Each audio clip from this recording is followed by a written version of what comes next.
in June 1916. And whereas Private Jones transferred to the Royal Canadian Regiment, where he participated in frontline combat. What? Sorry. Yeah. I would ask the honourable member that that's your third resolution, and that resolution is out of order. You're only permitted 2 per day. Oh, okay. Thank you very much. And now that the time has expired on that, we will go to orders of the day. Oral questions put by members to ministers. The time is now 3:24. We will finish at 4:54. The Honourable Leader of the Official Opposition. Thank you, Mr. Speaker. Mr. Speaker, as a result of this government's $65 million in cuts to education, class sizes are growing, educational system support is being eroded, and these cuts are having a negative impact on every student in every classroom in our public education system, Mr. Speaker. The Minister of Education has stated that Nova Scotia will face 3 years of cuts, where the first 2 years have been devastating to our system, Mr. Speaker. So my question to the Minister of Education, will the Minister stand up for kids, protect their education, and commit to stopping the third year of cuts? The Honourable Minister of Education. Thank you very much, Mr. Speaker. And I'm going to repeat again that there were not $65 million of cuts within our education system. We have made investments in our children. And, Mr. Speaker, I just want to be very clear. We will continue to invest in our children. The Honourable Leader of the Official Opposition on his first supplementary. Speaker, there were $65 million in cuts to public education, Mr. Speaker, and as a result, Mr. Speaker, there were 1,100 support positions being cut from our schools, Mr. Speaker. 700 of those were teachers, Mr. Speaker. Instead of investing in our students' education, the NDP government is handing out millions of dollars, Mr. Speaker, to large corporations. Parents, students and teachers, and in fact all Nova Scotians, are left shaking their head at this government's priorities, Mr. Speaker. Mr. Speaker, will the Minister of Education tell parents, students and teachers when they can expect this government to make education a priority and to reinvest the $65 million back into Nova Scotia's education system? The Honourable Minister of Education. Thank you very much, Mr. Speaker, and I'm very proud of the work that we've done as a government to make sure that we are investing not only in our communities to make sure we have jobs for families, we are investing in our schools. We've made many improvements with our education system, and one being our math program. We've added more Schools Plus sites. We are making sure that we are doing things that are very strategic because times have changed, Mr. Speaker, and unfortunately because of declining enrollment, we've been left with some challenges. But I will reiterate, we are investing in our students and we're making sure the programs that we are providing for our students are what they need in the 21st century. Thank you.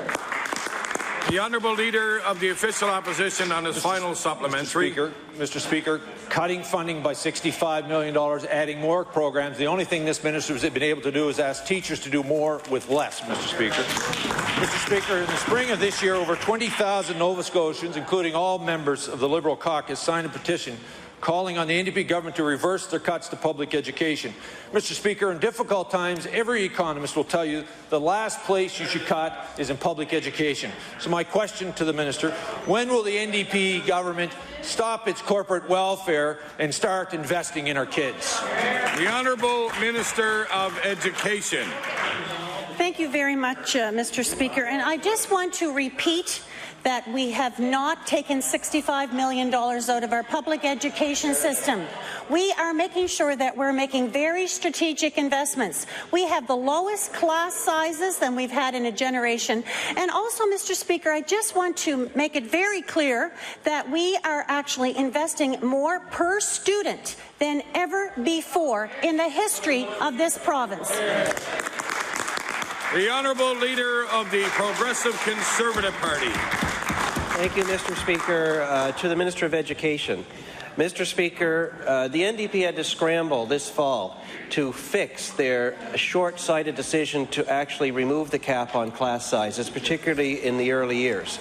That last-minute decision caused great hardship for our youngest students and for parents who had to go through a disruptive change in classes well into the school year.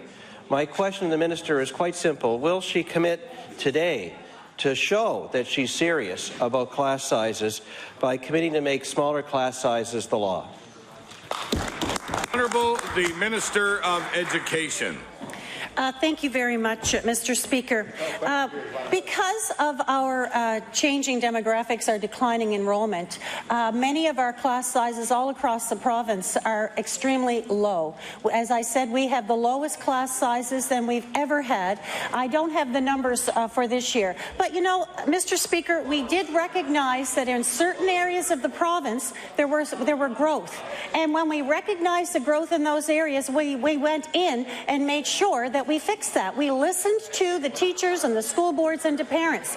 But I want to say that around the province, because of declining enrollment, we do have challenges. And I taught for 30 years, and every September we had to make sure that in some cases teachers had to be moved because the class sizes were too small, we had to combine, or too large. It's a phenomenon that takes place every year. This year it was we had pressures in certain areas, and Mr. Speaker, we listened and we solved the problem. The Honourable Leader of the Progressive Conservative Party on his first supplementary. Mr. Speaker, the biggest challenge in public education today is a government that turns a blind eye to class sizes that are well above the previous accepted minimum. The minister doesn't believe there's a problem. Well, tell that, Mr. Speaker, to the students of Spring Street Elementary in Amherst, who started the school year with 33 kids in their grade 1 class. Or tell that to the students at Tupper School here in Halifax, who had several classes far in excess of the previous maximum, Mr. Speaker. That's the problem. And to say that it's fixed because on a one-time basis some teachers were added well into the school year, causing a complete scramble of those classes, Mr. Speaker, does an injustice to those students and to the parents that want to know that they're going to get a good quality education. So, Mr. Speaker, my question to the minister is, how can the minister assure Nova Scotians that the students are going to be in appropriate class sizes when we get to next fall, when she has not made any commitment to that effect? The Honourable Minister of Education. Thank you very much, Mr. Speaker. I'm a little bit confused. We have areas in the province that had significant growth, and we listened and we put teachers in those areas that had significant growth. Is the honourable member saying that I should not have done that? The Honourable Leader of the Progressive Conservative Party on his final supplementary. Mr. Speaker, I agree that the minister is confused, and let me clear up that confusion right now. If smaller class sizes are a worthy objective in our public education system, if it's as easy as the minister says it is to fix it, will she commit to make it the law of the province of Nova Scotia that class sizes will be below the cap, and institute that now so that no Nova Scotia family or student needs to go through the turmoil next September that she put them through this September? Honourable the Minister of Education. Thank you very much, Mr. Speaker. I will be meeting with all of the school boards over the next couple of weeks and into the new year. I'm going to be listening to all of our superintendents, our chairs, our elected school boards to see where their pressures are. And Mr. Speaker, we are a government that does listen, and we are making sure that we are making the appropriate investments in education for the 21st century. Thank you. The Honourable Leader of the Official Opposition. Thank you, Mr. Speaker. Mr. Speaker, this government's corporate welfare-driven economic development strategy is failing rural Nova Scotia. In 2009, the NDP promised to keep Nova Scotians here with jobs that will pay well. In the last 3 years, 8,200 Nova Scotians have left rural Nova Scotia. I guess that's what happens, Mr. Speaker, when you give $590 million to 6 large corporations that turn around and lay off 1,300 Nova Scotians, Mr. Speaker. So my question for the Minister of Economic and Rural Development, why has the government failed to stop the exodus from rural Nova Scotia? The Honourable Minister of Economic and Rural Development and Tourism. Thank you, Mr. Speaker. Mr. Speaker, I just heard the member over there opposite say you got a plan. Well, you know what? He's right.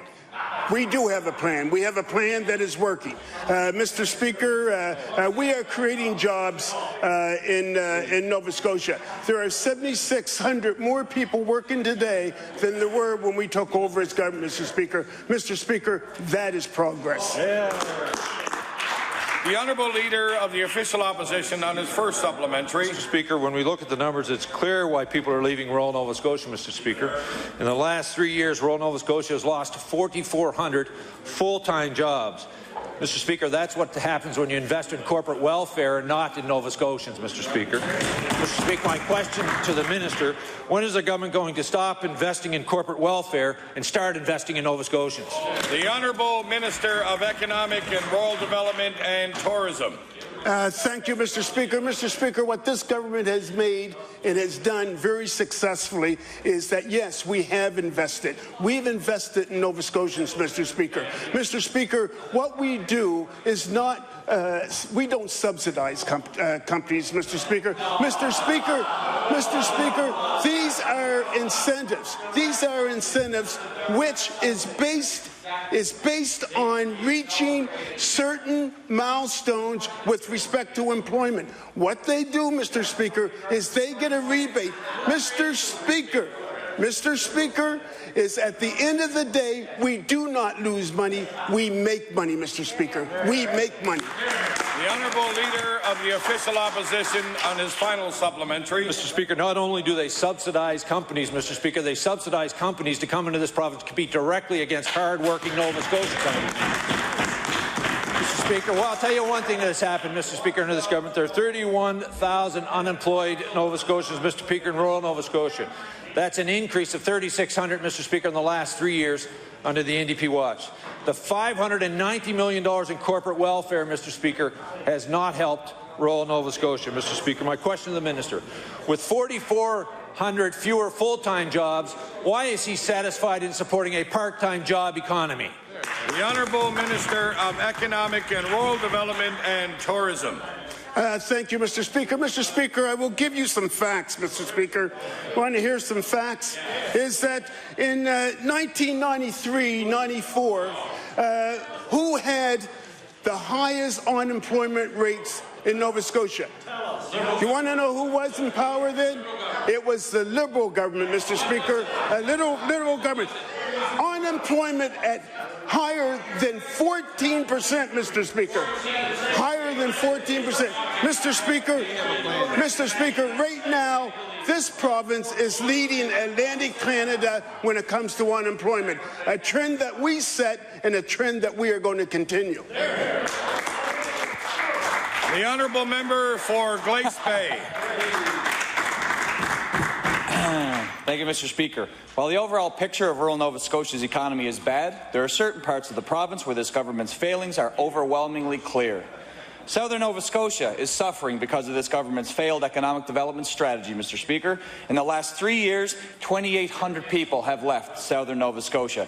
I guess that's what happens, Mr. Speaker, when you give $590 million to 6 large corporations who lay off 1,300 Nova Scotians. My question for the Economic Development Minister is this. Why has this government failed to stop the exodus from Southern Nova Scotia? Hear, hear. The Honourable Minister of Economic and Rural Development and Tourism.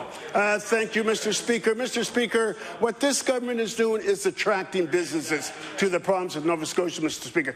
Mr. Speaker, if we did things the way previous governments did them, the results would be the same. Nothing. After 20 years of nothing, Mr. Speaker, we've come in, we are doing things differently, Mr. Speaker, and the results are there to prove it. The Honourable Member for Glace Bay on his first supplementary. Thank you, Mr. Speaker. Despite the government's big checks to big business, this government was not able to spur economic growth or improve the job market in Southern Nova Scotia. In the last 3 years, the area lost 6,100 full-time jobs. This is what happens when you give $590 million to 6 corporations, Mr. Speaker. So my question for the minister, why has this government failed to create the 2,200 jobs per year they promised the people of Southern Nova Scotia in 2009? The Honourable Minister of Economic and Rural Development and Tourism. Thank you, Mr. Speaker. Mr. Speaker, I'll give you a good example. It's called Blue Drop.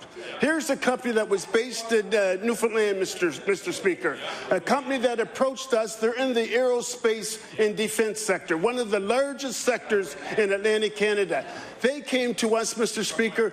We helped them. They have now set up the most modern facility in aerospace technology in Canada, maybe in North America, with over 30 jobs. And where is it, Mr. Speaker? It's right here in Nova Scotia. They wouldn't be here, Mr. Speaker, if it wasn't for this government in the way that we think about the future of this province, Mr. Speaker. If we had done things their way, we would have killed that deal. Yeah.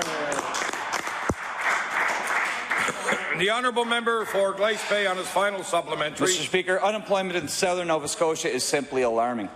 There are 7,800 unemployed people in southern Nova Scotia. That's an increase of 2,700 in the last 3 years. So we're so happy that this minister is here making life better for rural Nova Scotia, Mr. Speaker.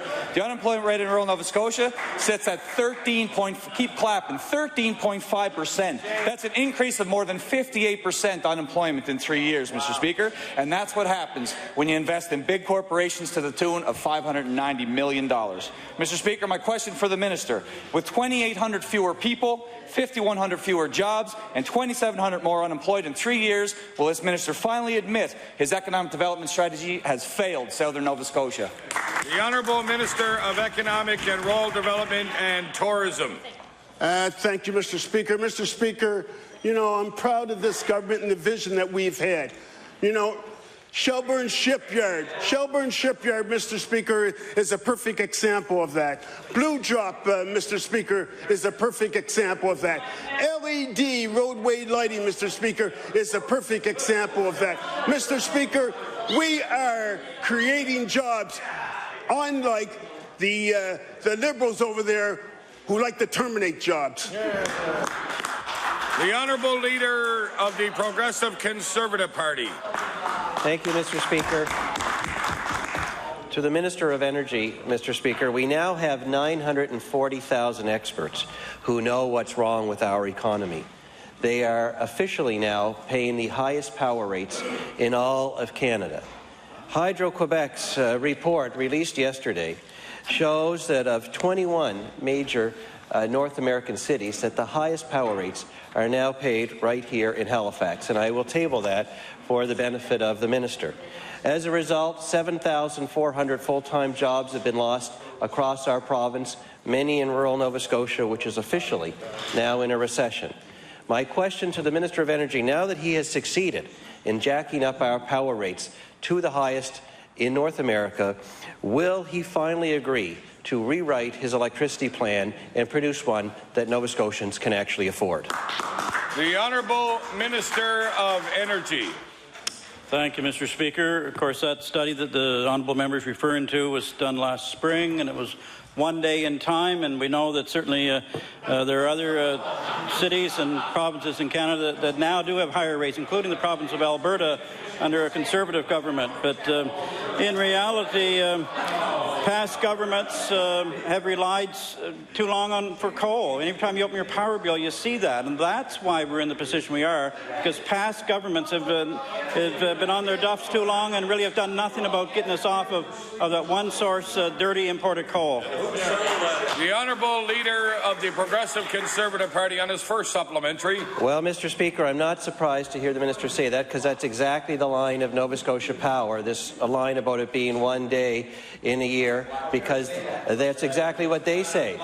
But, Mr. Speaker, what's interesting is that Nova Scotia Power has changed their story, and the minister might want to check his email inbox to see what their latest line is, because last May, when this report, previous year's version, was released, an executive of Nova Scotia Power said, no, don't look at the National Energy Board report, which said we had the highest. That's wrong. The best report to look at on power prices is the one produced by Hydro-Quebec, the one that we have today. And I'll just table that for the benefit of the House, Mr. Speaker. So now Nova Scotia Power is trying to discredit the Hydro-Quebec report, the very one that they said was the right one a year ago. Mr. Speaker, under this minister, our power rates have gone up by 25%. They're now confirmed to be the highest in all of North America. Rural Nova Scotia families are struggling to get by. Will the minister, this is before, by the way, the most recent rate increase application that we're all waiting to hear from the UARB about. So will the minister freeze rates right now, set aside that UARB application, and put together an electricity plan that Nova Scotians can actually afford? The Honourable Minister of Energy. Thank you, Mr. Speaker. You know, as I mentioned, we've had past governments that relied far too long on coal, relied on fossil fuels. But, you know, a government without a vision, without a plan. This government has a plan. First thing we did when we come to power, we took the HST off of home energy. I understand the member's party wants to put it back on. We have a renewable electricity plan in 2010 that looks at all the blessings that we have here in Nova Scotia, like wind and tidal and sustainable biomass and hydroelectricity, even of our own. We have a ComFit program for community energy projects. We have large wind projects. You drive over the Trans-Canada and Pictou County, you'll see a number of those. We have the Lower Churchill project. Will bring us stable energy prices for 35 years. We put on the HARP program for low-income Nova Scotians. So we've done a lot. We have a plan. We need to get off of one source of energy. We need a portfolio of energy sources. We're blessed in Nova Scotia with those. The Honourable Leader of the Progressive Conservative Party on his final supplementary. Thank you, Mr. Speaker. We know that this government has a plan because the Chief Financial Officer of Emera bragged about it to a group of financial analysts in Toronto last week. He said that their plan is that they're going to get a healthy 6% increase on the backs of Nova Scotians in 2013 and 2014, and furthermore, that they've done this in order to get past the inconvenience of an election expected next year. That is the NDP Nova Scotia Power plan as described by the Chief Financial Officer of Emera. Given all that, Mr. Speaker, I will ask the minister, since we now have independent confirmation that we're paying the highest power rates on the continent, will the minister deny this rate increase, which is so clearly unaffordable, and bring to this House an electricity plan that Nova Scotians can actually afford? The Honourable Minister of Energy. Thank you, Mr. Speaker. You know, the reason we are where we are today because past governments relied far too long on coal, expensive coal, dirty coal, now imported coal. We have to get off of fossil fuels. We have to stop being like that party over there, being Luddites in this time and age.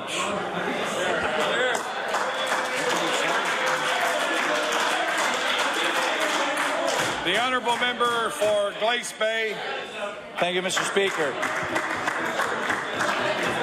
While the overall picture of rural Nova Scotia's economy is bad, Cape Breton is also suffering because of the lack of economic vision displayed by this government.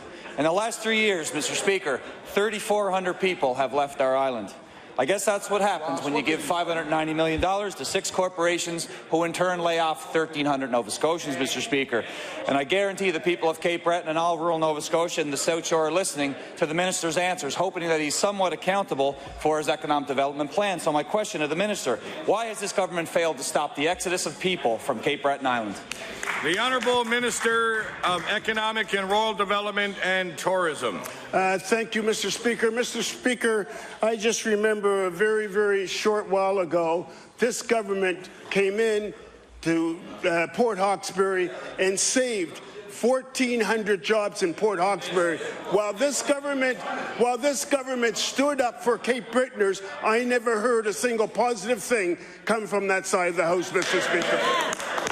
The Honourable Member for Glace Bay on his first supplementary. Thank you, Mr. Speaker. Despite this government's big checks to big business, this government was not able to spur economic growth or improve the job market in Cape Breton whatsoever. In the last 3 years, the island has lost 1,800 jobs and 500 full-time jobs, Mr. Speaker. This is what happens when you give $590 million to 6 corporations and then watch them lay off 1,300 Nova Scotians. So my question to the minister, why has this government failed to create the 2,200 jobs it promised Nova Scotians in its campaign brochure in 2009? The Honourable Minister of Economic and Rural Development and Tourism. Thank you, Mr. Speaker. Mr. Speaker, one thing for sure If there had been a Liberal government, there'd be 1,400 less jobs in Cape Breton today. The honourable member for Glace Bay on his final supplementary. Mr. Speaker, unemployment in Cape Breton is frightening. There are 10,500 unemployed people in Cape Breton. That's an increase of 1,800 since June of 2009. The unemployment rate in Cape Breton sits at 16.4%, an increase of 20% since this government took over in 2009. And that's what $590 million gets you to 6 corporations who lay off Nova Scotians. We have fewer people, fewer jobs, and more unemployment, Mr. Speaker. So my question to the minister, since he's smiling and seems to have answers as to why the economy is stumbling all across rural Nova Scotia, maybe he'll have an answer for us. With 3,400 people, 1,800 fewer jobs, and 1,800 more unemployed than in 3 years, will this minister finally admit that his plan has failed to Nova Scotians? The Honourable Minister of Economic and Rural Development and Tourism. Thank you, Mr. Speaker. Mr. Speaker, I may smile every now and then, but it has nothing to do with the good people of Cape Breton. It has something to do with maybe some of the verbiage that's coming from across the way. Mr. Speaker, you know, we've got a proven track record in Cape Breton. Bill did it, Mr. Speaker. Ask Bill did it about the investment that we made in their company, Mr. Speaker. Mr. Speaker, what about TechLink? Mr. Speaker, another company that we've made invested in Cape Breton. And Mr. Speaker, it is quite an extensive and exhaustive list. We are proud of our record in Cape Breton, and we are still going to do more, Mr. Speaker, despite the lack of effort from the member from across the way. The honourable member for Cape Breton West. Thank you very much, Mr. Speaker. Mr. Speaker, families in the NDP Nova Scotia are struggling. Not only has this government taxed away an extra $1 billion, reaching into each and every pocket in Nova Scotia and taking $1,000 out of it, but since the NDP got elected, the prices of necessities have skyrocketed. Gasoline prices have increased by 36%, Mr. Speaker. Energy prices have increased by 31%. Egg prices have increased by 25%. And meat prices have increased by 19%. So my question to the Minister of Economic and Rural Development and Tourism. That's what you're doing. My question, Mr. Speaker. My question, Mr. Speaker, to the Minister of Economic Development is, would he say to Nova Scotians deserve a break from high taxes and high prices? Will the minister admit that Nova Scotians are worse off today than they were in 2009? Honourable Minister of Economic and Rural Development and Tourism. Thank you, Mr. Speaker. Mr. Speaker, I'm going to pass this question off to the Minister of Finance. The Honourable Minister of Finance. Thank you very much, Mr. Speaker. Well, Mr. Speaker, this government is very proud of the efforts it's made to protect the most vulnerable citizens in our province. Mr. Speaker, we have, through the Affordable Living Tax Credit, put money back into the pockets of 240,000 households in the province of Nova Scotia through the HST rebate. Mr. Speaker, we have increased the child tax benefit by 20% in this province, Mr. Speaker. We have introduced a new tax credit for people who live on social assistance, Mr. Speaker, which will cost $6 million this year. In addition to that, we took the HST off children's clothing and footwear, Mr. Speaker, and we took the HST off home heating fuel. Mr. Speaker, we have energy efficiency programs for people living in low incomes, and, Mr. Speaker, the poorest senior citizens in our province no longer pay provincial income tax, Mr. Speaker. Those are the things this government has done. The honourable member for Cape Breton West on his first supplementary. Well, thank you very much, Mr. Speaker. And it's obvious that this Minister of Finance is an expert at the shell game, because what they give in one hand, they take away with the other hand. Mr. Speaker, inflation has increased drastically in Nova Scotia. Inflation has increased drastically in Nova Scotia since 2009. There's been a blanket increase of 8.4%. Meanwhile, Mr. Speaker, nationally, it's 6.7%. This means that Nova Scotians pay 1.7% more than the rest of Canada, and rural Nova Scotia has shouldered more of the burden than Nova Scotia as a whole. So my question to whatever minister wants to answer it is, will the minister admit that adding $2,000 of debt to every Nova Scotian, taxing away $1,000 from each of us and paying 1.7%?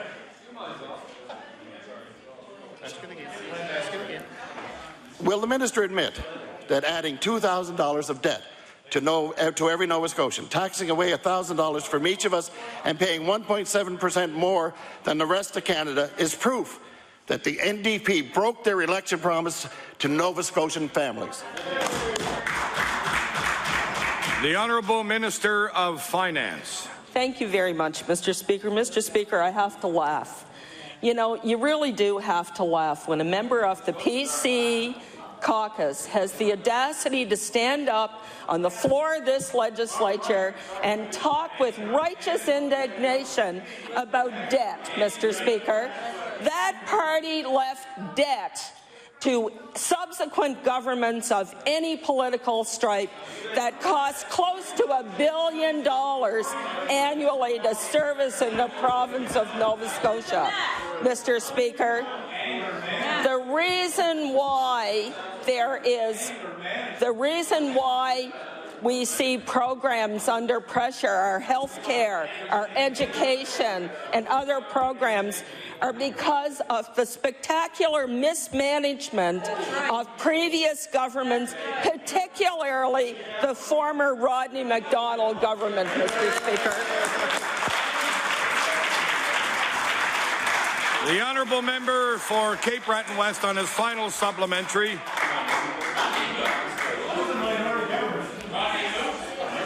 Mr. Speaker, there is no one in this House of Assembly that could hold a candle to mismanagement next to that lot over there.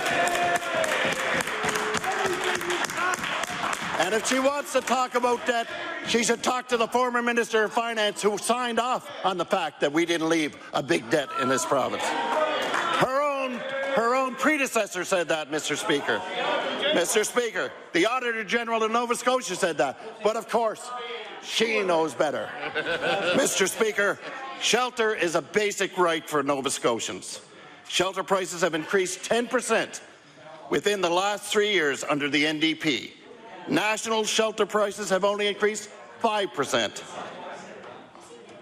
Shelter prices are growing at twice the speed of the rest of Canada under the NDP.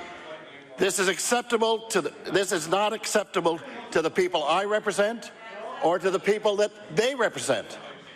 The NDP have failed Nova Scotians, Mr. Speaker. So my question is, what does the NDP have to say to people looking for shelter or lowering their standard of life to accommodate the failing policies of that lot over there? The Honourable Minister of Finance. Thank you very much, Mr. Speaker. Well, Mr. Speaker, what I would say to people in this province is that this government is bringing financial sense back to the management of the province, and at the same time, we are investing. We are investing in health care, we are investing in education, we are investing in roads, we are investing in good training and job development opportunities for people in our province.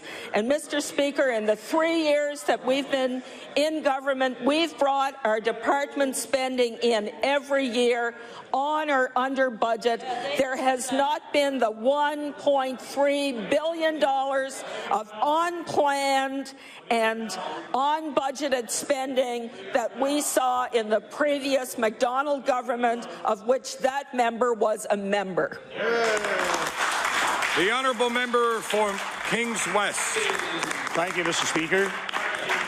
And I'm looking forward to civil debate with the Minister for Communities, Culture and Heritage.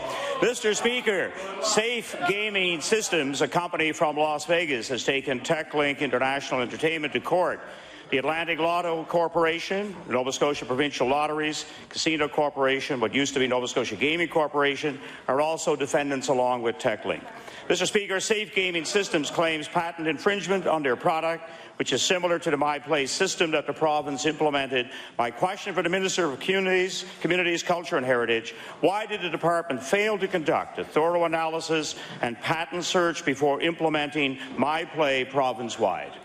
The Honourable Minister of Communities, Culture and Heritage. Well, thank you, Mr. Speaker. Mr. Speaker, as you know, Nova Scotians care deeply about our gaming industries and our gaming strategy. Most of all, they've told us they want us to have responsible gaming, that they want it to be socially responsible, that they want it to be fiscally responsible, and they want it to be managed effectively. And certainly that's what this government is doing, Mr. Speaker. The Honourable Member for Kings West on his first supplementary. Thank you, Mr. Speaker. Mr. Speaker, the findings of this court case have the potential to put jobs at risk. If this government had done its due diligence, the workers in Cape Breton would not be in this precarious situation today. Instead of putting into work to ensure that this would be a sound investment for Nova Scotia, this government was too eager to put out a gambling system, a system that wasn't made fully mandatory. My question to the Minister: what protections are in place for the workers in Cape Breton that this government has placed at risk with their lack of due diligence? The Honourable Minister of Communities, Culture and Heritage. Thank you, Mr. Speaker. Mr. Speaker, you know, when that lot was in office, the Nova Scotians were at risk. There was a great spread of VLTs all over the province. There were VLTs in corner stores and in bars, and we rolled that back. We said we would do that, Mr. Speaker, and we did it. And that's responsible, and that's the risk that we avoided when we threw those guys out.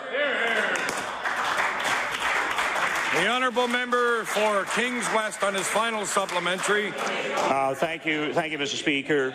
Taxpayers have invested millions into this company, and there are now jobs at risk. And the province even holds an equity stake in TechLink, all for lack of due diligence on the part of the NDP. My question to the Minister: what steps has the Minister taken to mitigate the risk as a result of their previous lack of due diligence? The Honourable Minister of Communities, Culture and Heritage. Well, thank you, Mr. Speaker. The policies we enacted to deal with the risk was we reduced the number of VLTs in play. We introduced the My Play system, which reduced the numbers of people, advised people of what they were exposing themselves to. We provided better training for people who were involved in the gaming industries. Those are the concrete steps we took, Mr. Speaker, to reduce the risk that member speaks about. The Honourable Member for Inverness. Mr. Speaker, my question is for the Minister of Transportation. Contrary to popular belief, Nova Scotia Aboriginals pay taxes. They pay sales tax on virtually everything they buy. They pay fuel, alcohol, and tobacco excise taxes, air travelers tax, income tax on most income earned off the reserve.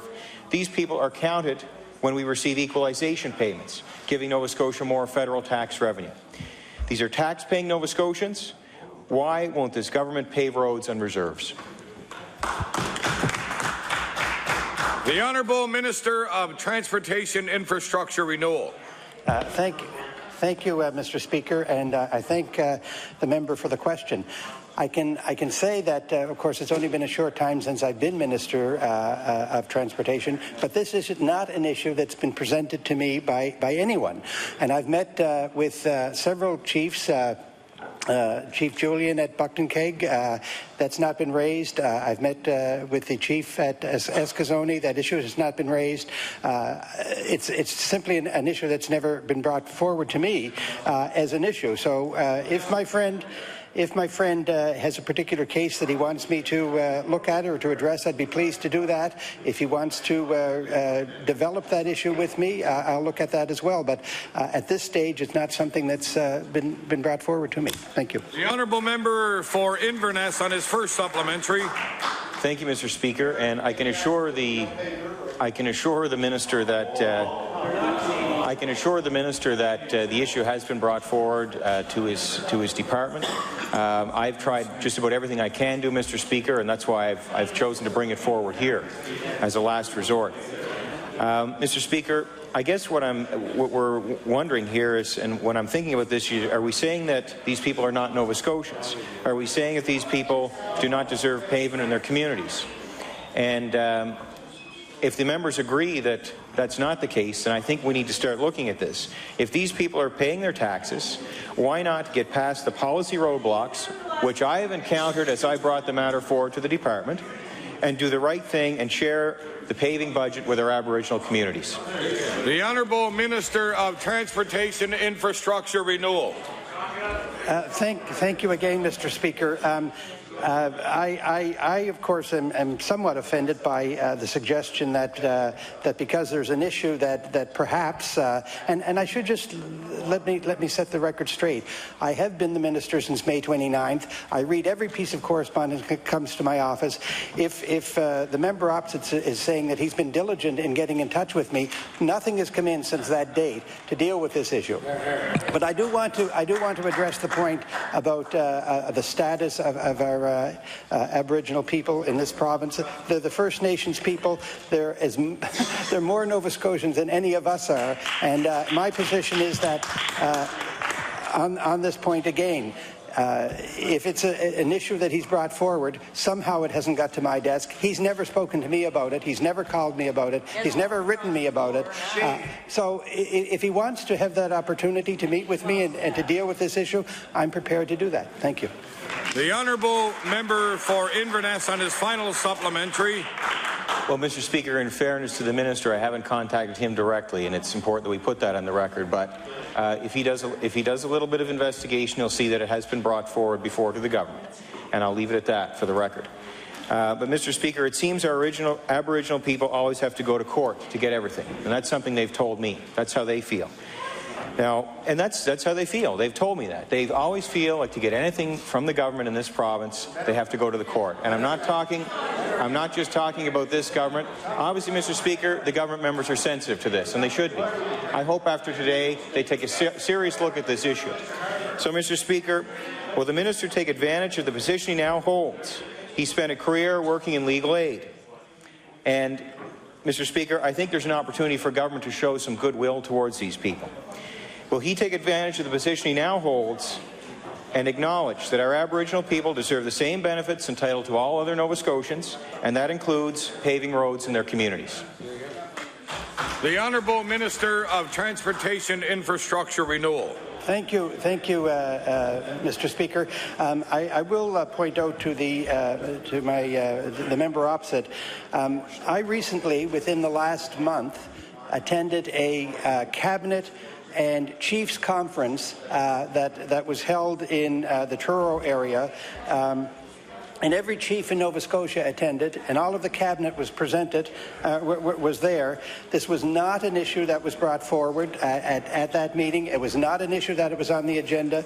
We meet regularly with the chiefs. I can tell the member opposite that in my local community, the community that I represent, Buckton Keg Native community, we are working with them on projects, on infrastructure programs, transportation and infrastructure initiatives, and they're very pleased with the progress we're making on that front. That's the proof that I have to indicate that this is an issue that seems to be, to me, it's a fresh one, but I have been given an opportunity to speak about these issues, and it has not come up. Thank you.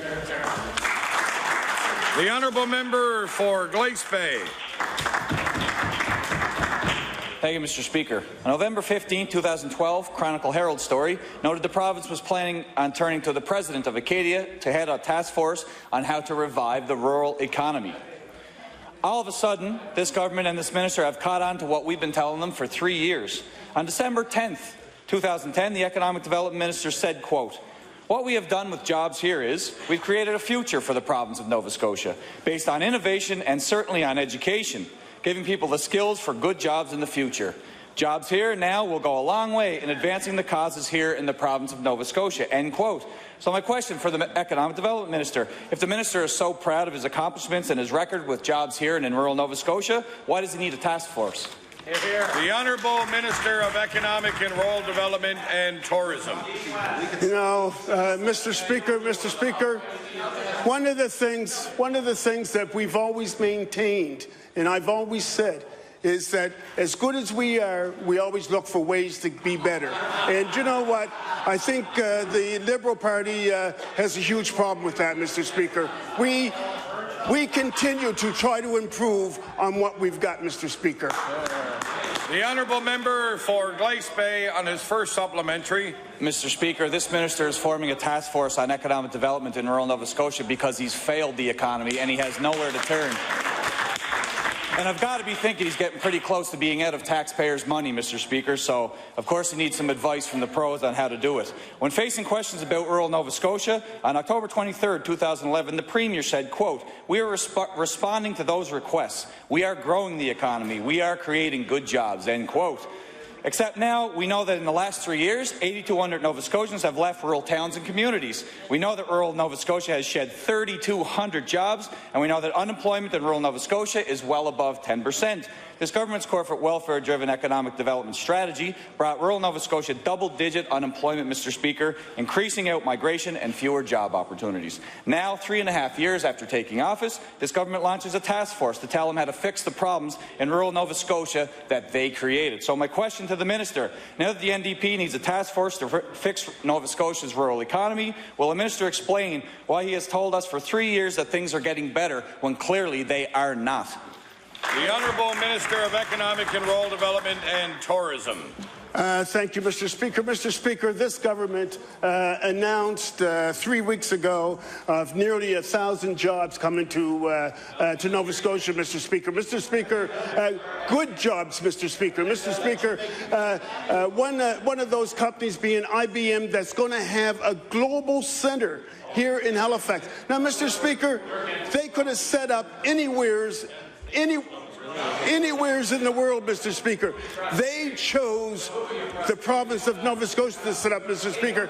Mr. Speaker, this is enormous. Mr. Speaker, they are not the only ones. We are attracting, you know what, I don't know why the Liberal Party continues to knock good jobs coming to the province of Nova Scotia and trying so hard to tarnish Nova Scotia's image globally. I don't understand this, Mr. Speaker, except job terminators, Mr. Speaker, job terminators. The Honourable Member for Glace Bay on his final supplementary. What sends signals about the economy and economic decisions for a province, Mr. Speaker, is when a minister and a premier and a government give $11 million to a Calgary-based firm to compete in a sector, engineering consulting, that is growing right now with Nova Scotia products. On October 23, 2011, the Economic Development Minister said, quote, "What I will acknowledge is that this government has a plan. We are sticking to that plan. The plan is working. For the first time, we've built on that plan," end quote. It now appears that the government is getting ready to throw that plan out, Mr. Speaker. So my question to the minister, if the minister is so confident in his jobs here strategy, why does he need a task force to bail out the mess he created? The Honourable Minister of Economic and Rural Development and Tourism. Mr. Speaker, the task force aligns with the Jobs Here strategy, Mr. Speaker. Mr. Speaker, I can appreciate that the member from Glace Bay doesn't understand that because, he's never read the plan. We've made offers for him to come over to the office to sit down with staff to explain the plan to him. Now, he knows the plan's different because we are doing things in the best interest of Nova Scotia. We are building a Nova Scotia for the future, Mr. Speaker. Mr. Speaker, something that government in the past failed to do, Mr. Speaker, but we are doing it. We are doing it. Member for Dartmouth East. Thank you, Mr. Speaker. My question is for the Minister of Economic and Rural Development. Mr. Speaker, in the fall 2012 Auditor General's report, the Auditor General noted, quote, Trade Centre Limited does not have adequate internal control framework or sufficiently rigorous financial management processes, unquote, and I'll table that. The Economic Development Minister is responsible for oversight at the Trade Centre. So, Mr. Speaker, why does the Minister hand this organization $4.8 million without ensuring it has the appropriate and rigorous financial controls required? Honourable Minister of Economic and Rural Development and Tourism. Thank you, Mr. Speaker. And Mr. Speaker, I thank the member for that particular question. Is that we have great respect for the Auditor General, and we've acted on the Auditor General's recommendations. And in fact, Mr. Speaker, I can stand in my place and say that we started implementing things for the Trade Centre around controls before we even received the Auditor General's report, Mr. Speaker. The honourable member for Dartmouth East on his first supplementary. Well, Mr. Speaker, I think a lot of people will be surprised to hear that, including the people at Trade Centre Limited, who said in response to the Auditor General's report that there was no need for changes and that they didn't need to implement any. So they're saying they're not. The Minister says there is. Mr. Speaker, in the document I just tabled, the Auditor General said, quote, Trade Centre Limited does not have adequate processes for the approval of travel and business expenses. The CEO's expenses were not reviewed or approved, and a number of paid claims were not supported by appropriate documentation. Trade Centre Limited's business travel and expense policy is not consistent with the government travel policy. So, Mr. Speaker, this minister has given them $4.8 million after already hearing about these issues previously. So, Mr. Speaker, will the minister require that any overpayments or unapproved expenses are reimbursed to taxpayers? Honourable Minister of Economic and Rural Development. Mr. Speaker, the Trade Centre Limited, through Economic and Rural Development and Tourism, has already implemented 12 of the 19 recommendations coming from the Auditor General, Mr. Speaker, and I can stand in my place and tell you that they're in process of completing the other 7, Mr. Speaker. The honourable member for Dartmouth East on his final supplementary. Well, Mr. Speaker, maybe the minister would like to name those. Mr. Speaker, the minister has been aware of this for some time. In fact, in June 15th, 2011, the minister was questioned about this in the media, and he said, quote, I've got great confidence in Scott Ferguson. I think he's doing a wonderful job for the province and the World Trade Centre. Scott Ferguson thought he was acting appropriately and thought he was being prudent. The Development Minister then went on to say Ferguson was doing, quote, a wonderful job. The Auditor General clearly disagrees. Mr. Speaker, does the minister still defend the financial management of Mr. Ferguson and Trade Centre management? The Honourable Minister of Economic and Rural Development and Tourism. Thank you, Mr. Speaker. Yes. The Honourable Member for Mr. Speaker, the Pictou County Injured Workers Association recently sent a letter to all members of this House. This letter raised concerns that the association will not be able to meet their needs of their clients because of underfunding by this NDP government. My question is to Minister of Labour. How does the minister expect the association to meet the needs of the injured workers with little or no support from her department? I hope he's not texting you up there. Okay. The Honourable Minister of Labour and Advanced Education. Thank you, Mr. Speaker. It's not uncommon for nonprofit organizations and community groups to want more funding from provincial governments. Certainly a few years ago, the Injured Workers Associations in Nova Scotia were getting about $20,000 a year in funding provincially, and it is now up to $100,000 with the ability to also access extra funding for specific initiatives or projects that would improve their effectiveness in terms of serving injured workers. And we have ongoing discussions with them about their mandate, their operation. We've started to meet as a forum to talk about some of those issues. But certainly we feel at the time this is what the taxpayers can afford. Thank you. The Honourable Member for Preston on his first supplementary. The association serves over 400 clients, but only has a budget for 120. This NDP minister refused to increase funding. Instead, she told the association they will have to divert their clients to other bodies. The minister is telling injured workers that they're on their own and have to go elsewhere for support. Why doesn't this government increase funding to the Pictou County Workers Association so they can continue to serve their injured workers? The Honourable Minister of Labour and Advanced Education. Thank you, Mr. Speaker. As I mentioned in my earlier answer, we have significantly increased the funding available to injured workers associations in this province. We continue to work alongside them. There are other bodies that also provide advice and support to injured workers in terms of working through the workers' compensation processes. And all I did was suggest in that meeting that we need to better coordinate everyone's efforts so that that we get the best bang for our buck in terms of supporting injured workers in this province. Thank you. The Honourable Member for Preston on his final supplementary. Mr. Speaker, in a letter of November 6th, the Pictou County Injured Workers Association writes, quote, "The workers' compensation system is broken and requires your action to fix it," end of quote, and I'll table that letter. Mr. Speaker, a review is not enough. After 3 years of inaction by this minister, it is time that she stop stalling and actually get to work.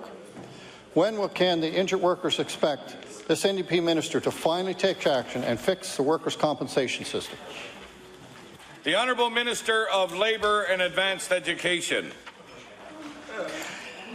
Thank you, Mr. Speaker. That's a much broader issue. I have to say that I do meet on a very regular basis with the chair and the CEO of the Workers' Compensation Board. I meet regularly with injured workers associations and all the affiliated interest groups. We have a strong working relationship, and certainly we're listening carefully. The Workers' Compensation Board has accepted with their huge unfunded liability that they're in a very difficult position. Of course, they want to improve benefits to injured workers in this province, but at the same time, they have a responsibility for the unfunded liability. And you can't increase benefits on income that is not there. So this is a huge challenge. Mostly the result of the recession and the poor market conditions, but we're certainly working closely with WCB. They make quarterly reports. They're accountable to and certainly provide that information to all members of this House. And we will continue that strong working relationship. Thank you. The Honourable Leader of the Official Opposition. Thank you, Mr. Speaker. Mr. Speaker, over the past 4 months, the emergency room at Soldiers Memorial Hospital has been closed 16 times.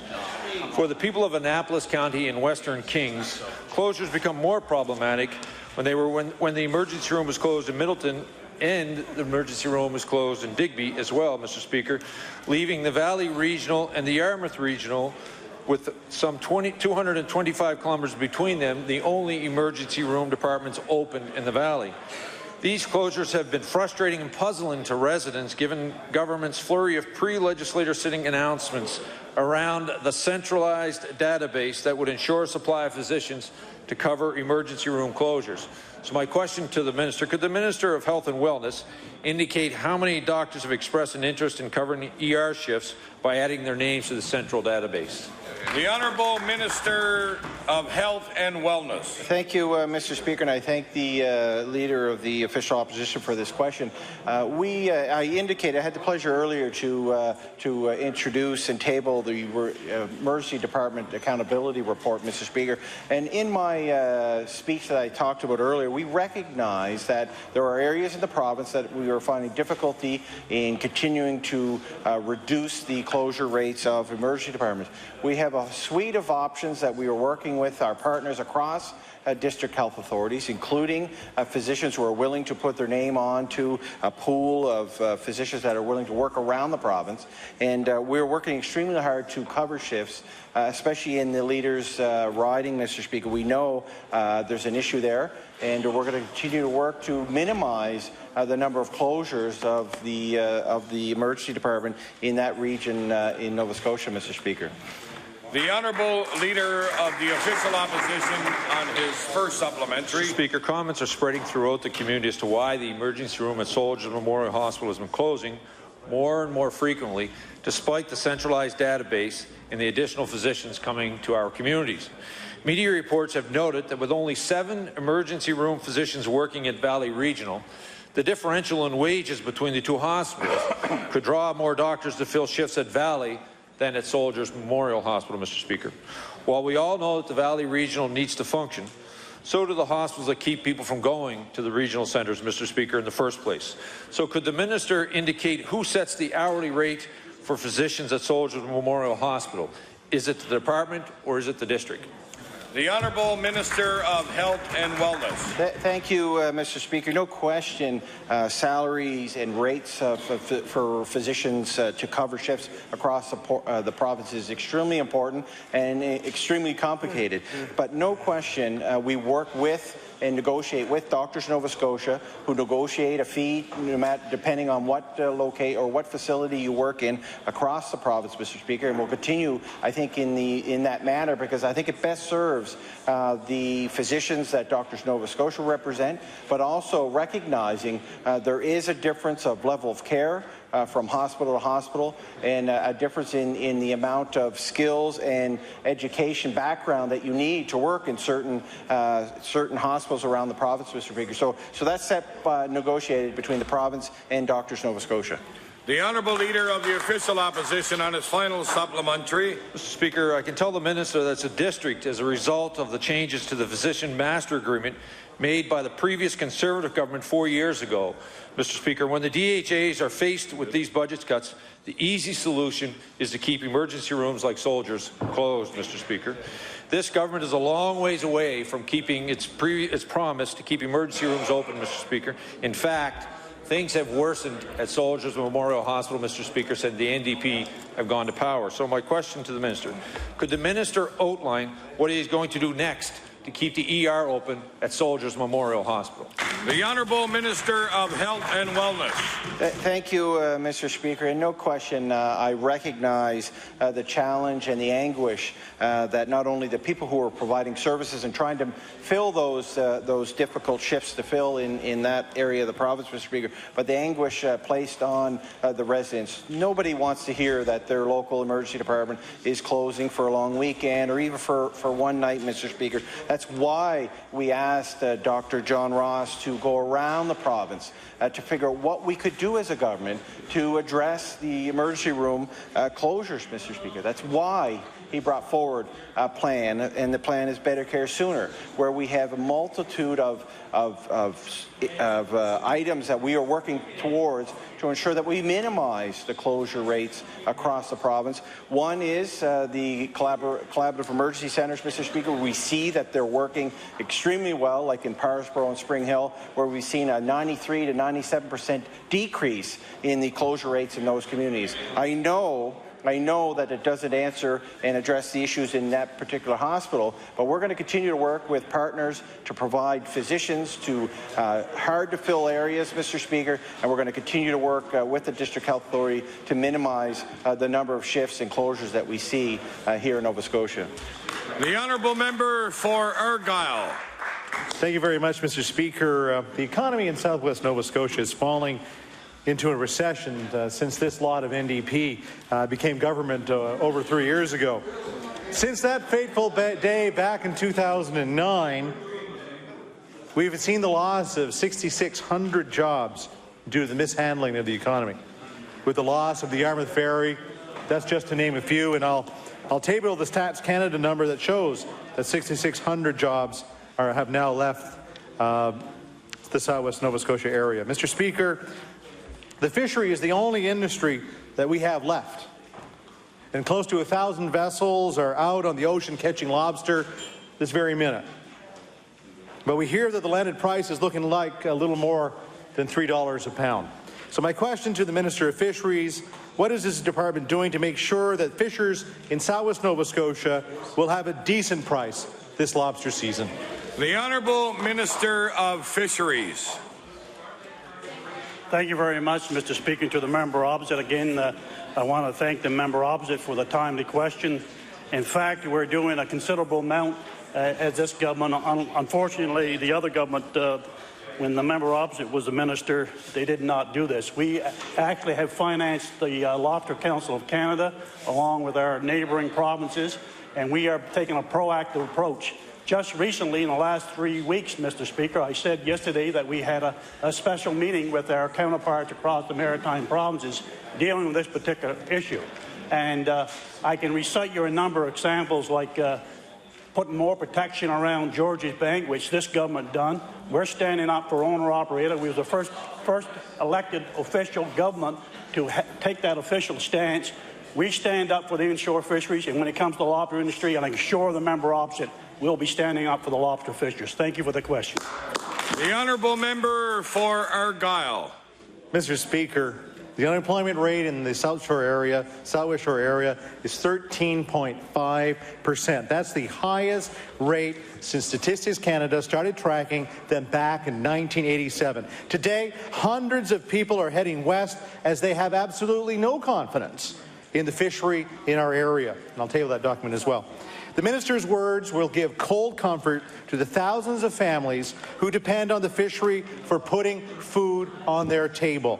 We have deeply divided industry that is looking at poor pricing once again this year. Will the minister maybe just stray off his speaking notes and commit to rolling up his sleeves and working with the industry? And that includes, Mr. Speaker, the LFAs, even 1688, the buyers and other organizations in order to find real opportunities to improve the price.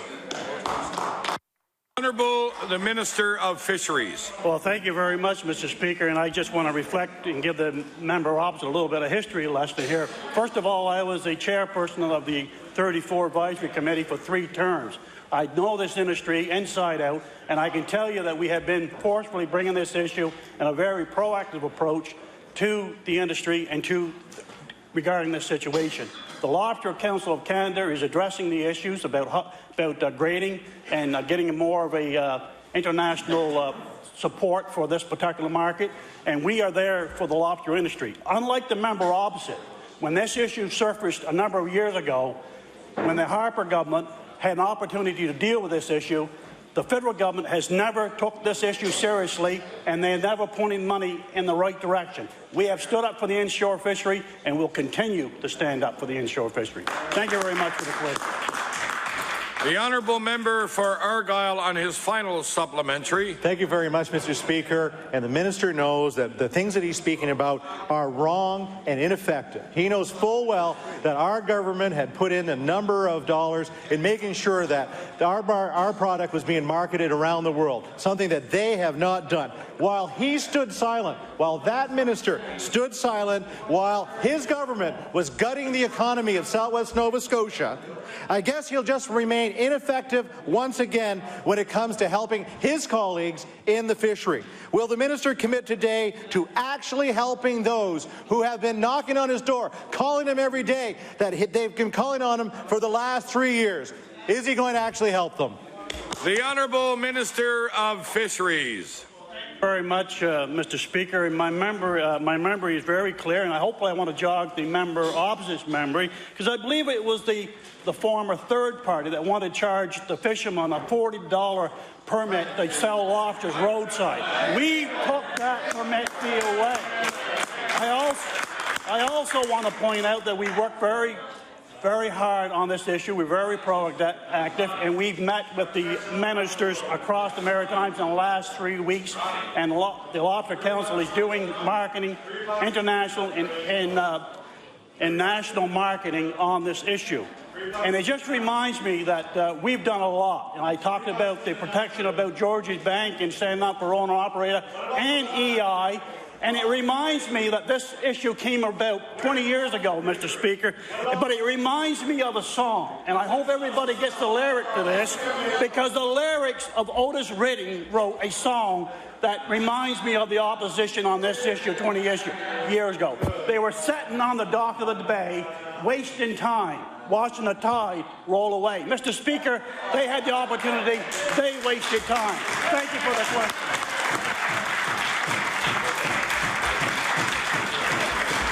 I know what he's going to do. The honourable member for Clare. Thank you, Mr. Speaker. Mr. Speaker, that's a hard act to follow. Mr. Speaker, my question is for the Minister of Transportation and Infrastructure Renewal.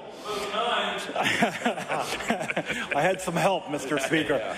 Mr. Speaker, with two collisions early last week and very unfortunate that last week, crosswalk safety and awareness is again at the forefront of people's mind. It's unfortunate that actions have to happen in order for this important issue to be raised. So my first question to the Minister is, what efforts is government taking to increase awareness for crosswalk safety in Nova Scotia? The Honourable Minister of Transportation, Infrastructure, Renewal.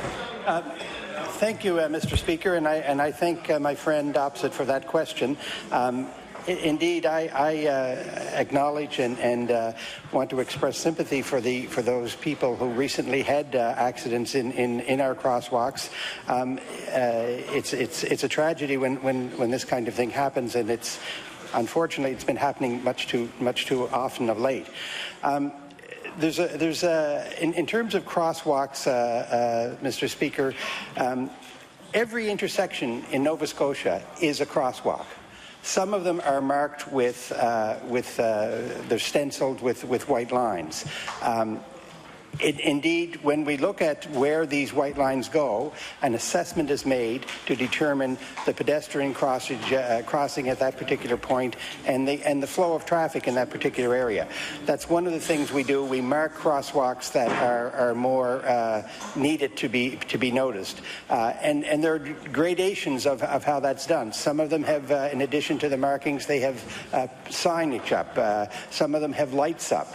Recently, on some of them, we've pooled with municipalities to increase lighting on some of these more used crosswalks. But really, crosswalk safety is everybody's responsibility. We all have to be careful, particularly drivers.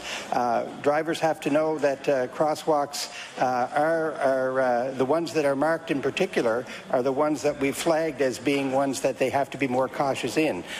Similarly, of course, we have to make sure that pedestrians are fully aware of the crosswalks, and we're doing the best we can on that front. Thank you. The honourable member for Clare on his first supplementary. Mr. Speaker, there has been 4 deaths in HRM this year as a result of accidents in crosswalk this year. That's 2 more than last year. So awareness and safe practices are something that's obviously requires more government assistance in order to avoid these unfortunate and avoidable incidents. So my question again to the Minister, is government prepared to make further commitments in order to create more awareness about crosswalk safety in Nova Scotia? The Honourable Minister of Transportation, Infrastructure, Renewal. Thank you, Mr. Speaker. We have, in 2010, there was a program in place to do that very thing, to advertise about crosswalks and the safety there. That's one of the things that we're looking at, increasing that kind of awareness, another program of that nature. As my friend also will know, we've recently introduced lowering speed zones in school areas where children are present, so that there's a safety factor added to that as well. So yes, these are things that we need to be constantly vigilant about, and we are, when we can, making these changes. Thank you. The honourable member for Clare on his final supplementary. Mr. Speaker, this issue affects all of us. It is a public safety issue and one that is important to both pedestrians and motorists. While often pedestrians are not in the wrong, they have the most to lose. And it's government's responsibility to ensure that those walking and those driving are aware of crossings and how to avoid accidents. So again, to the Minister, my final question is, what new initiatives is government examining to make certain the best possible awareness campaign around crosswalk safety is available to everyone? The Honourable Minister of Transportation, Infrastructure, Renewal. Thank you again, Mr. Speaker. And I agree with my friend opposite that this is a very important public safety issue. Education is important. We have, as my friend will know, around the increase or the decrease, I should say, in the speed zones in school areas. In June and September, we had an extensive advertising on radio, television, newspaper to bring that kind of issue forward. This is a matter that we look at on a regular basis. We're in touch with municipalities. When they ask us to look at an area in terms of putting in a crosswalk, that's something that we do on a regular basis. So in terms on a go-forward basis, as I said, this is a constant matter that's being looked at and reviewed, and we will continue to do that as we see opportunities to improve. We'll make those opportunities. Thank you. The Honourable Member for Kings West. Thank you very much, Mr. Speaker. Mr. Speaker, Ontario, Manitoba, Saskatchewan, Alberta, and BC have all added a simple blood test for cystic fibrosis as part of their newborn screening program. Without newborn screening, babies are not diagnosed until symptoms begin to appear, at which point irreversible damage to the lungs and digestive system have already occurred. This damage adds cost to our healthcare system, but more importantly, leads to poorer health outcomes for individuals living with CF. I understand that the Reproductive Care Program, in partnership with the IWK, are working on a proposal to be delivered to the Department of Health in the new year. So in the meantime, could the Minister please indicate whether he views the addition of CF testing as part of newborn screening program as very important? The Honourable Minister of Health and Wellness. Thank you, Mr. Speaker. And cystic fibrosis, no question, is something that's extremely important to try to diagnose at an early age. We recognize there's been a push across the country to bring forward early testing for cystic fibrosis.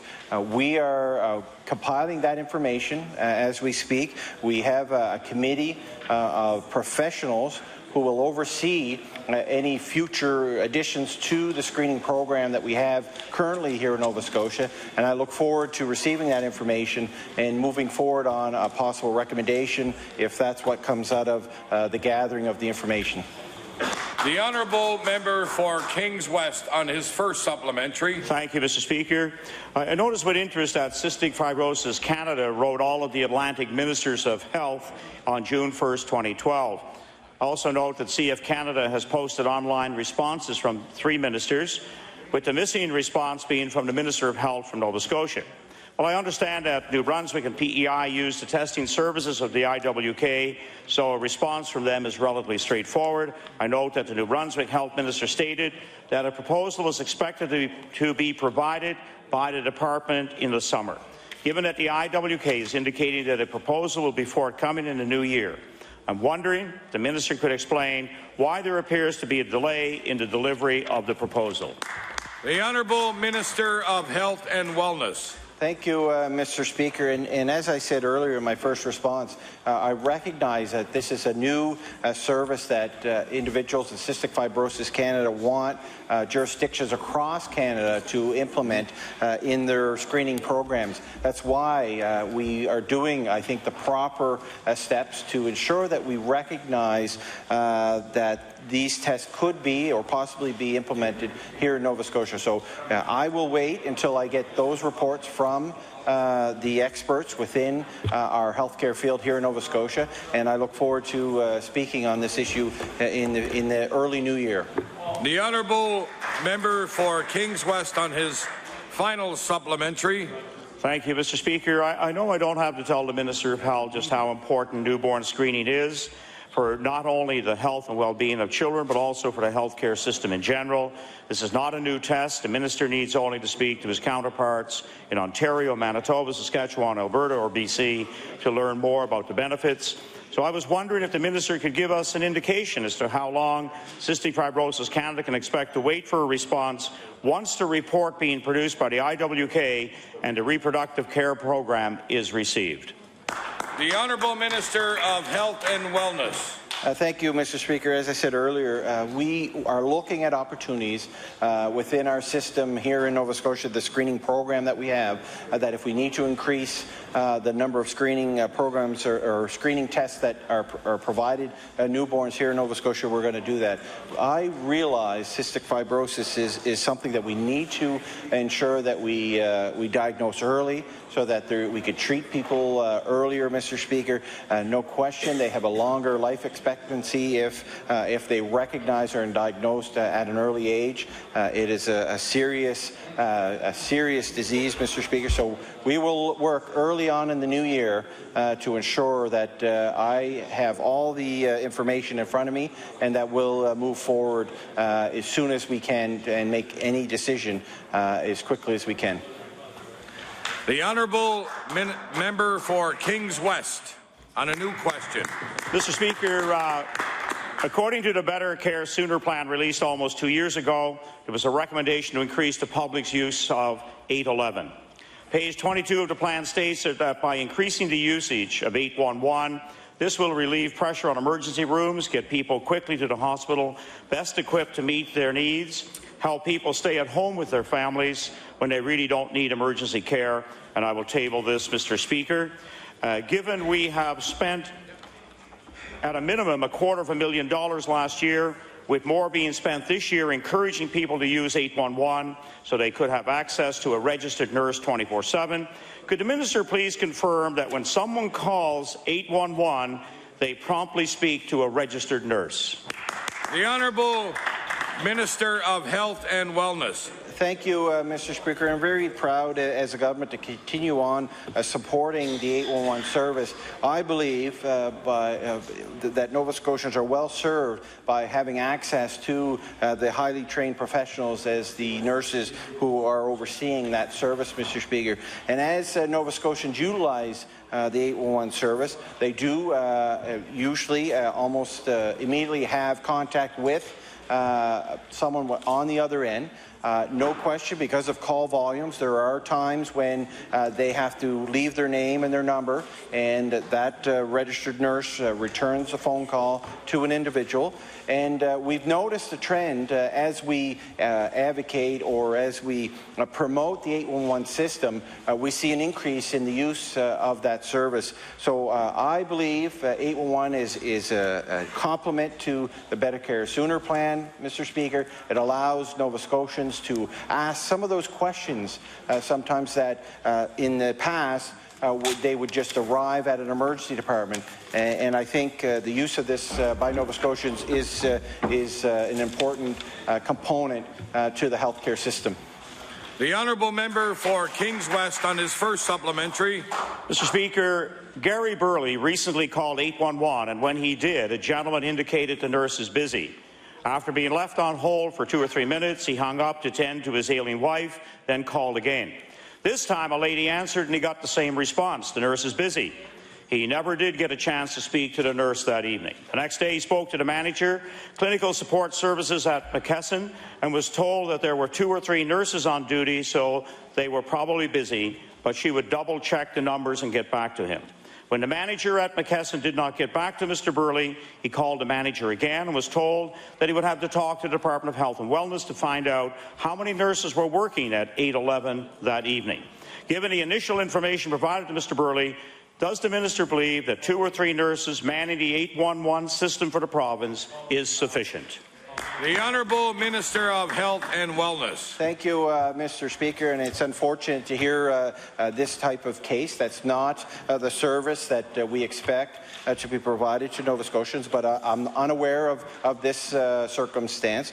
But I can guarantee Nova Scotians that the 811 system is well run with the nurses that we have working that service for Nova Scotians, Mr. Speaker. As I said, you may not every time speak to a nurse immediately.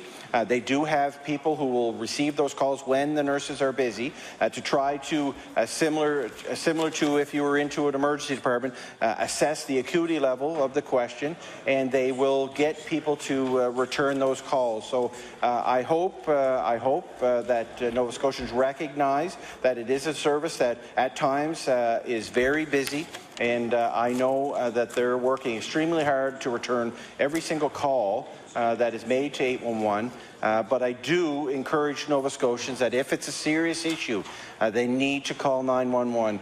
Don't wait for anybody to call you back. Get the ambulance on the way, get the highly trained paramedics on the way to provide service to you. The honourable member for Kings West on his final supplementary. Mr. Speaker, according to a press release issued in March 2009, 15 full-time and 12 part-time nurses were to be hired, with a contact centre located in Dartmouth and some nurses working throughout the province out of their own home. This is a far cry from the 2 or 3 nurses Mr. Burley was told were working. 811 has been established to keep people from going to emergency rooms or from calling 911 when there is no medical emergency. Given that Mr. Burley has never received a clear answer from anyone, could the minister please tell us, or could he table before the end of the business day, how many nurses work at 811 on any given 24-hour period for, say, the last month? The Honourable Minister of Health and Wellness. Thank you, Mr. Speaker. And as I said earlier, it's unfortunate that someone has a bad experience when they try to access services, especially healthcare services, Mr. Speaker. As I am unaware of this particular case, I welcome the member opposite to give me any information that he has, and I can rest assured that I will look into that and have my staff look into why someone was given certain information. But I want Nova Scotians to know that we have highly trained nurses who are working the 811 service, but I encourage them, if there's any doubt that they think that there's a serious issue going on medically, that they should call 911, Mr. Speaker. That, I think, can ensure that they get access to the emergency care when and where they need it. The honourable member for Hants West. Thank you, Mr. Speaker. My question is for the Minister of Transportation and Infrastructure Renewal. As of the 22nd of May this year, the Department of Transportation and Infrastructure Renewal changed the way services are being delivered to Nova Scotia taxpayers. In Hants West, for example, I now have my local Department of Transportation out of their Brooklyn base, something that has always been in place and works well. But now I also have the Department of Transportation and Infrastructure Renewal out of Chester, covering another section of Hants West. Unfortunately, as a result, there is a noticeable difference in how services are being provided. My question to the Minister, why is this policy changed when it worked so well for many, many years? The Honourable Minister of Transportation Infrastructure Renewal. Thank you, Mr. Speaker, and I thank the member opposite for the question. My understanding is that when these arrangements were changed, or the areas of service were changed, it was to accommodate a more evening of the workload for people in areas, so that it was a fairer distribution of the workload. It also had to do with a better distribution of equipment that we had available in different areas. At one point, we might have had a piece of equipment covering, and I'm just going to as an example, give a distance, but perhaps 10 kilometers, whereas in a neighboring area, the same kind of work, the person was assigned 30 kilometers. So these realignments, as I understand it, were to balance out that workload so that they both would have approximately 20 kilometers of work roadway to cover. So that's my understanding of the situation. Thank you. The Honourable Member for Hants West on his first supplementary. Thank you, Mr. Speaker. The Department stipulates that changes are happening as a result of a new collective bargaining agreement between CUPE and the province. Part of the new agreement allegedly includes reducing the geographic size of work areas in some parts of the province. However, the hard-working individuals looking after the delivery of service consider the province's definition of a change as a smokescreen, because all of this is done is to make their specific coverage areas larger, therefore making it more difficult to get the necessary work done. The area in the constituency of Hants West, which has been taken over by the Chester, has literally been forgotten. No work is getting done at all, and I can guarantee you one thing, it's not for lack of trying, because I've spoke with the minister's people out there, the area manager and the operational supervisors on multiple occasions, Mr. Speaker. My question, will the minister commit to reviewing this decision so he can see for himself it is just not working?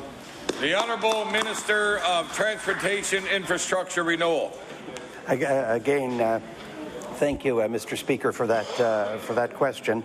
I thank the member for that question. I'm sorry that if the member was having some difficulty with a portion of my department, with people in his local area, that he didn't bring that to my attention. I certainly would have looked at it and to determine what the problem was and to come up with a reasonable solution for him. I don't know in particular what kind of work he's saying has gone wanting as a result of these changes. Again, my understanding is that, in effect, these changes have actually improved service because it's a more evening out of the workload for the people, for the workers, so that they can actually have a fairer share of the workload. And similarly, equipment has been placed in areas that, again, makes its usage more effective. Thank you. The honourable member for Hants West on his final supplementary. Mr. Speaker, the real reason for this change is due to the government cutting funds that are sorely needed to take care of rim work around the rural Nova Scotia. And we all know that. Any rural member would know that. And I know I don't have to explain to rural members in this House how important rim funding is for getting work done, like getting potholes fixed, ditching done, guardrails put in place that are desperately needed. Since this change in May, the area of Vaughan's and Leominster and Hants West are being neglected. In fact, so neglected, the supervisor at the school bus garage has changed bus routes due to concerns expressed by area residents for the coming winter season. My question to the minister: does the minister understand how this has impacted those living in areas like Vaughan's and Leominster, where roadwork is being ignored? The Honourable Minister of Transportation, Infrastructure, Renewal. Thank you very much, Mr. Speaker. And I want to answer that question. I note the time, but I want to get that question answered. I am also from a rural area. I appreciate very much how important rim work is to our areas. Order, please. The time allotted for oral questions put by members to ministers. I will now recognize the House Leader for the official opposition. Thank you, Mr. Speaker. Would you please call Bill 103, Accountability and Economic Development Assistance Act, for second reading. Bill number 103. The honourable member for Richmond.